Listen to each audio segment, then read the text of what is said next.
ખાસ કરીને વાત કરીએ તો સમગ્ર ગુજરાતની અંદર ક્યાંક ને ક્યાંક ભાજપ હોય કે કોંગ્રેસ હોય પોતાની જીતનો જે છે એ દાવો ક્યાંક ને ક્યાંક કરતી હતી, પરંતુ જો હાલ વાત કરવામાં આવે તો ક્યાંક ને ક્યાંક ભાજપ સાથે છેડો ફાડી અને નરસિંહભાઈ જે દેસાઈ છે ક્યાંક ને ક્યાંક કોંગ્રેસમાં જોડાયા હતા. ત્યારબાદ સ્થાનિક સ્વરાજની જો ચૂંટણીની વાત કરવામાં આવે તો નેસડા બેઠક ઉપરથી નરસિંહભાઈ ક્યાંક ને ક્યાંક દાવેદારી નોંધાવી હતી. ત્યારબાદ જો વાત કરીએ તો જે કહી શકાય કે હાલ જે માહોલ જે બન્યો હતો ક્યાંક બંને જો જાતીય સમીકરણોની જો વાત કરવામાં આવે તો બંને ઉમેદવારો દેસાઈ સમાજના હતા, પરંતુ ક્યાંક ને ક્યાંક જે નરસિંહભાઈ જે દેસાઈ છે તે આ વિસ્તારના જે કહી શકાય કે ભાણેજનો જે સંબંધ હતો ક્યાંક ને ક્યાંક લોકોએ ખૂબ આવકાર્યો છે અને બહુ મોટી લીડથી અને એમની જે પેનલ આખી છે ક્યાંક ને ક્યાંક આવી છે. નરસિંહભાઈ જીત્યા પછીની પ્રથમ પ્રતિક્રિયા કઈ રહેશે? અને પહેલાં તો નેસડાની પ્રજાએ બહુ જીતાડ્યો અને મારી 4 પેનલને જીતાડી. ભાણેજ હું વેગળિયા આજુબાજુની ખરદાલના હતો, ક્યાંક વડાવળ બાજુ મારા વિભાઈ પણ હતા, પણ સમગ્ર રબારી સમાજ સિવાયની જે પ્રજાએ મને મતદાન કર્યું છે મારા ફેવરમાં, એ મને વ્યક્તિગત રીતે અને ક્યાંક ભાજપમાં તકલીફો, લોકશાહીનું હનન થઈ રહ્યું છે, કામો નથી થતા, ત્રાસ છે, ભ્રષ્ટાચાર છે, એટલે નરસિંહભાઈ જેવા મજબૂત માણસ આવશે તો ક્યાંક અવાજ બની અને લોકોને ન્યાય અપાવી શકશે. એટલે જ આટલો મોટો ભવ્ય વિજય મને અપાવ્યો છું. એટલે નેસડાની જનતાનો 18 આલમનો સર્વસંમત હું આભાર માનું છું. નરસિંહભાઈ ક્યાંક ને ક્યાંક એવું કહીએ તો ચાલે કે મામાએ ભાણાનું મામેરું ભર્યું ખરા? હું ખરેખર તો 100% કહીશ કે નેસડાનો હું ભાણેજ બની ગયો.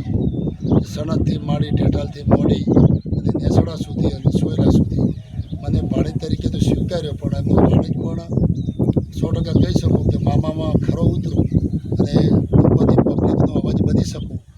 એ રીતના લોકોએ મને મતદાન કર્યું છે.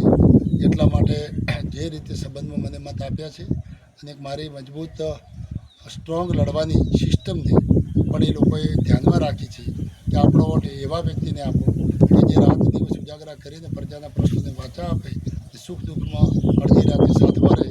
નેસડાની સીટે એમનો ભાણેજ તો ખરો, નરસિંહભાઈની એક મરદની છાપ ઉપર મને લોકોએ વોટ આપ્યા છે સારા માટે. એ છાપ માટે હંમેશા સદાય ટકી રહીશ ને કામ કરીશ. આપ જનપ્રતિનિધિત્વ છો, પરંતુ ક્યાંક ને ક્યાંક પાયાના જે કામો હોય છે લોકોના હર હંમેશા સત્તામાં નતા એ સિવાય પણ ક્યાંક ને ક્યાંક કર્યા છે. તો હાલ જો કહી શકાય કે આપને જે મોટામાં મોટી લીડ મળી છે એના પાછળનું મુખ્ય કારણ કયું છે? જે લીડ મળી છે, મારી સામે ઘણું મોટું તંત્ર હતું, ઘણા બધા મોટા માથાના કરતા હતા અને પાડવાના ઘણા પ્રયત્નો કરતા હતા, પણ સદાય મારે જ મારા પરિવારે બ્લડ કેમ્પ હોય, ઓક્સિજનના બાટલા હોય, સુખ દુઃખમાં લોકોની સાથે સદાય કામ કર્યું છે. એટલા માટે લોકોએ મને સ્વીકારી લીધું કે ના, નરસિંહભાઈ જેવા વ્યક્તિને કંઈક રાજકારણમાં આગળ લાવશો તો લોકોનું કામ થશે. અને એટલા જ માટે લોકોએ મને કોઈ નાત જાત જોયા વગર એ ઠાકોર સમાજ, રબારી સમાજ, દરબાર સમાજ, દલિત સમાજ, સુથાર સમાજ, પ્રજાપતિ સમાજ, વાલ્મીકી સમાજ, કઈ સમાજનું નામ નથી, ભૂદેવ સમાજ, દરેકે મને દીકરો ભાઈ ગણી અને કોંગ્રેસના પંજા ઉપર મતદાન આપીને મારી 4 સીટો હૃદયથી આપી છે. સતત એમાં સાચો પાર્ક કરવામાં કામ ત્યાં દિવસ રાત દિવસ સતત પ્રયત્ન કરીશ અને એમને સાચો ન્યાય અપાઈશ. જીતનો શ્રેય જે કહી શકાય કોને આપ્યું? જીતનો શ્રેય હું હંમેશા કહેતો હતો નેસડાની જનતા અને નેસડાની 18 આલમમાં ચૂંટણી લડી છે. હું ઘણા વોટર્સ પાસે પહોંચી નથી વળ્યો, ઘણા સમાજના લોકો પાસે મળી નથી શક્યો. મને જ એ અપસેટ થાય છે કે આટલી બધી 4 સીટો જીતી એક મારી લોક લાગણી, મેં ક્યાંક ભૂતકાળમાં કરેલા નાત જાત વગર કરેલા કામો અને મારી ચૂંટણીમાં હું માનું છું કે નેસડાને પણ બનાસકાંઠા, પાટણ, સમગ્ર ગુજરાતમાંથી લોકોએ ફોન કર્યા કે નરસિંહભાઈ અમારો મિત્રને ભાઈ છે અને મત આપજો, એ હંમેશા તમારા કામમાં ઊભો રહેશે. એટલે ખરેખર આ સીટ જેમ ગેનીબેન ઠાકોર સંસદ બન્યા હતા અને બનાસકાંઠાની પ્રજાએ હાથમાં કામ લઈ લીધું હતું કે બેનની જીતાડવા છે અને આપ જોઈ શકો છો સંસદમાં ગાય માતા માટે આપણે રાષ્ટ્રીય માતા જાહેર થાય એવું કર્યું.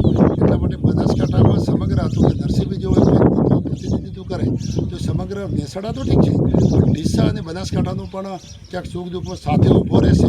એટલે નેસડાની જનતા મારી ચૂંટણી લડી છે, દરેક સમાજનો એક યુવાન મારી ચૂંટણી લડ્યો છે. એટલા માટે આટલી પ્રચંડ જીત આવી છે. જો ક્યાંક ને ક્યાંક કોંગ્રેસ પક્ષની જો વાત કરવામાં આવે તો હાલ પ્રબળ દાવેદાર કોંગ્રેસ પક્ષનો જો બનાસકાંઠાની જો વાત કરવામાં આવે તો ક્યાંક ને ક્યાંક હાલ આપ દેખાઈ રહ્યા છો. તો શું સાહેબ આપને અગાઉ આવનાર સમયની અંદર એમએલએ માટેની જો ઓફર કરવામાં આવે શું નસીબે લડશે ખરા? કોઈ પહેલાં પણ કહેતો હતો હું જિલ્લા પંચાયતના ડેલિગેટ થવા માટે રાજકારણમાં નહોતો આવ્યો.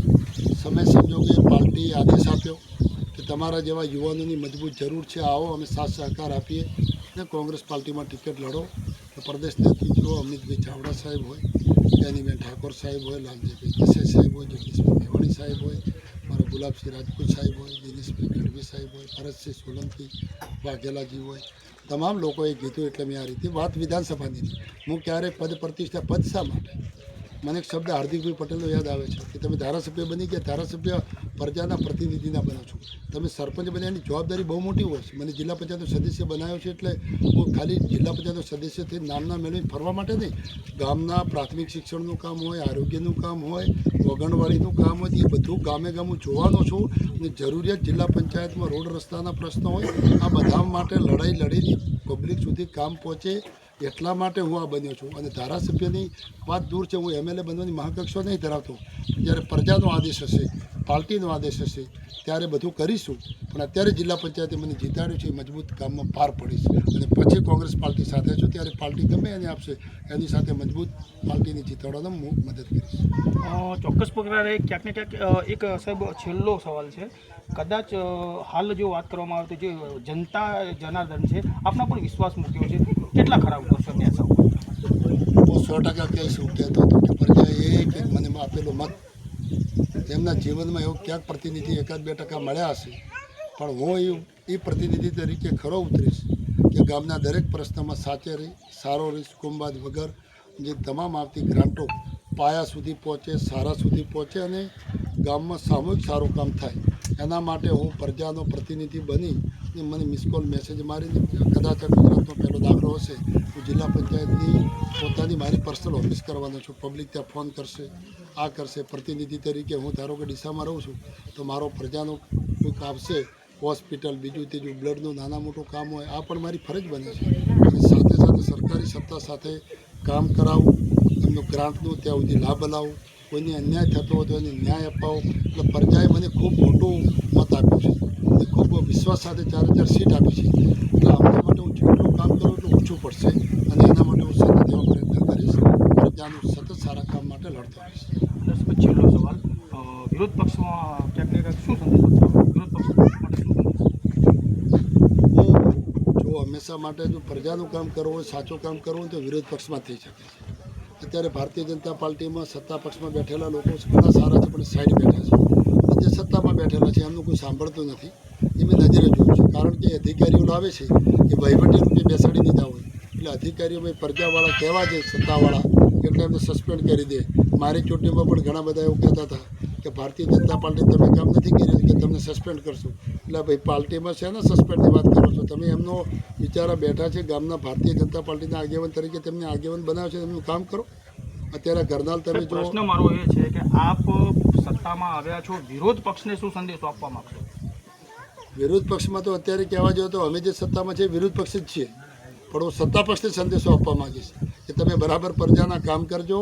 આ રોડના ખાડાઓ અહીંયા ગરનાલ, વેગડિયા કે જેવા છે એવા આખા જિલ્લામાં નાના મોટા જે બી હોય, જે બીના પ્રશ્ન હોય, તો અત્યારે ઉનાળામાં મોટર જાય એટલે બોર્ડના અધિકારી આવે ને 50,000-50,000નો દંડ આપી જાય, તો એ જગ્યાએ તમે ચોમાસામાં આવીને એનું ચેકિંગ કરો ને.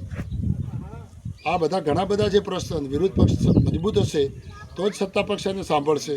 જો બધો સત્તા પક્ષ હશે, વિરોધ પક્ષમાં કોઈ હશે જ નહીં, તો પ્રજાનો અવાજ જ કોઈ નહીં બને. જે મને ખરેખર પ્રજાએ વોટ આપ્યું છે નેસડાની, એ સમગ્ર ગુજરાતમાં નોંધ લેવાની છે કે મજબૂત લોકો રાજનીતિમાં આવશે. હું એટલું પણ કહેવા માગું છું કે ભાજપમાં સારા લોકો બેઠેલાને મારી વિનંતી છે, કોંગ્રેસમાં સારા બેઠેલા લોકોને પણ વિનંતી છે, આવો પ્રજા માટે લડીને આવનારી 2027માં ગુજરાતમાં સરકાર બને એ વિનંતી કરવા આવ્યો છું. સાહેબ, છેલ્લો અને આખરી સવાલ, શું આપના મતદારોને શું કહેવા માગશો શોર્ટમાં? મારા મતદારોને એટલું કહીશ કે તમે આપેલો મત સદાય ઋણી રહીશ અને એ મતદારોનો વોટ આપેલો હું ખરો ઉતરીશ. અડધી રાતનું તમારા ભાઈ તરીકે કામ કરીશ. મને ટોપું ભણાવજો.